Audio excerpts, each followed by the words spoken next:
मैं और मेरा के सभी विचारों से मुक्त होकर मनुष्य को पूर्ण शांति मिलती है। इंसान जब मैं और मेरा के सब सोच से मुक्त हो जाता है तो उसे संपूर्ण शांति मिलती है। जो जन्मा है उसके लिए मृत्यु उतनी ही निश्चित है जितना कि जो मर चुका है उसके लिए जन्म लेना निश्चित है। इसलिए जो अपरिहार्य है उसके लिए शोक मत करो। जन्म हुआ तो मृत्यु जरूरी है और मृत्यु हुई तो फिर जन्म जरूरी है। इसलिए जो अंतभाव है उसके लिए दुख ना करो। खुशी मन की एक अवस्था है और इसका बाहरी दुनिया से कोई लेना देना नहीं है।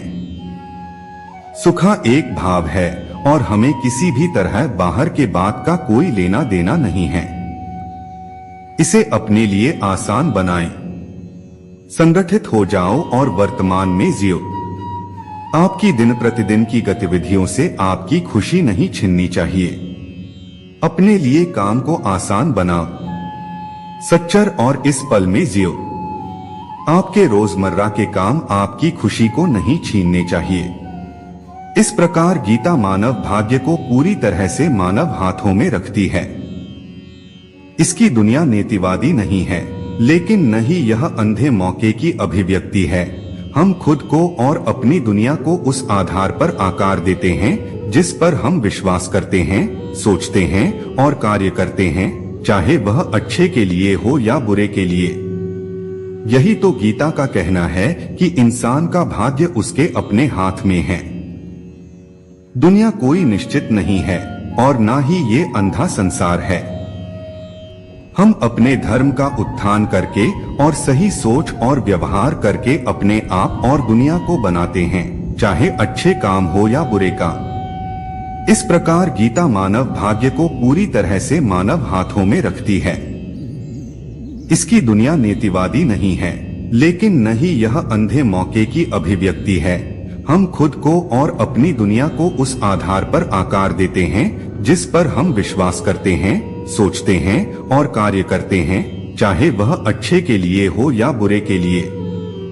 जो खुशी लंबे अभ्यास से आती है, जो दुख के अंत की ओर ले जाती है, जो पहले जहर के समान होती है लेकिन अंत में अमृत के समान होती है, इस तरह की खुशी व्यक्ति के अपने मन की शांति से उत्पन्न होती है।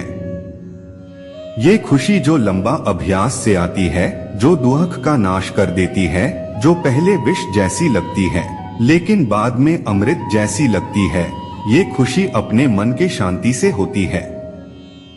आत्मज्ञान आपके मन के द्वंद्वों के सभी कार्यों को राख कर देता है और आपको आंतरिक शांति प्रदान करता है। आत्मज्ञान अपने मन में द्वंद्ववास के सभी कर्मों को भस्म कर देता है और आपको आंतरिक शांति देता है। एक व्यक्ति अपने मन के प्रयासों से ऊपर उठ सकता है या स्वयं को उसी प्रकार नीचे खींच लेता है, क्योंकि प्रत्येक व्यक्ति अपना मित्र या शत्रु स्वयं है। इंसान अपने आदमी की मेहनत से उधर जा सकता है या नीचे खींच सकता है, एक ही तरह से, क्योंकि हर एक इंसान अपने खुद का दोस्त या दुश्मन है। मनुष्य अपने विश्वासों से बनता है, जैसा वह विश्वास करता है वैसा ही वह है। इंसान अपने विश्वास से बनता है, जैसा वो विश्वास करता है वैसा ही वो होता है।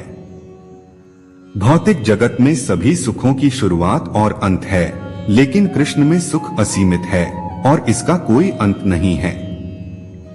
सारे भोग जो दृश्य जगत में मिलते हैं उनके और तो शुरुआत और अंत होता है, लेकिन कृष्ण में जो भोग मिलता है वह अनंत है और उसका कोई अंत नहीं है।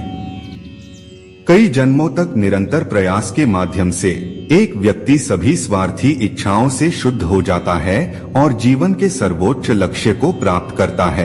ध्रुवता प्रार्थना से और बहुत सारे जन्म के बाद कोई व्यक्ति अपनी सभी स्वस्थ इच्छाओं से शुद्ध हो जाता है और जीवन का परम उपदेश प्राप्त करता है। तू उन लोगों के लिए शोक करता है जिनके लिए शोक नहीं करना चाहिए, फिर भी तू बुद्धिमान बातें बोलता है। बुद्धिमान न तो मृतकों और न ही जीवित लोगों के लिए शोक मनाते हैं। तुम उन लोगों के लिए दुखी हो जिनके लिए दुख नहीं होना चाहिए। लेकिन तुम सही बात भी बोल रहे हो। बुद्धिमान लोग ना तो मरने वालों के लिए और ना ही जीने वालों के लिए दुखी होते हैं। इस क्षणभंगुर संसार का सामना न तो किसी पकड़ और न ही भय के साथ करें। जीवन के प्रकट होने पर भरोसा रखें और आप सच्ची शांति प्राप्त करेंगे। इस दुनिया को किसी तरह की छपाई या भय के बिना मिलो। जीवन के विकास में भरोसा रखो और तुम सच्ची शांति को प्राप्त करोगे। देहधारी आत्मा अस्तित्व में शाश्वत, अविनाशी और अनंत है। केवल भौतिक शरीर वास्तव में नाशवान है। आत्मा जिस शखात्मक शरीर में है वह आदि से है, अष्टव्य है और अनंत है। बस शरीर ही होता है जो वास्तव में रूप से नश्वर होता है।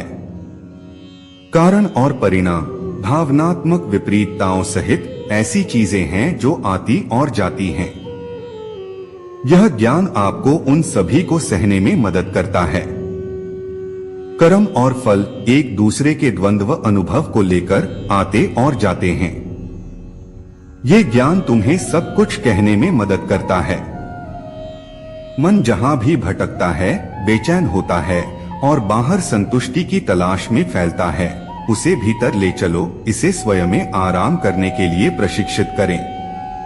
जहां भी मन भटक रहा हो, बेचैन और भेद में, अपने से बाहर की खुशी के तारीख में उसको अंदर ले जाओ। उसको आत्मा में रहने के लिए तैयार करो। इस आत्मविनाशकारी नरक के 3 द्वार हैं: वासना, क्रोध और लालच। इन तीनों का त्याग करें। ये स्वात्विशेषकारी नरक के 3 दरवाजे हैं: काम, क्रोध और लोभ। इन तीनों को त्याग दो।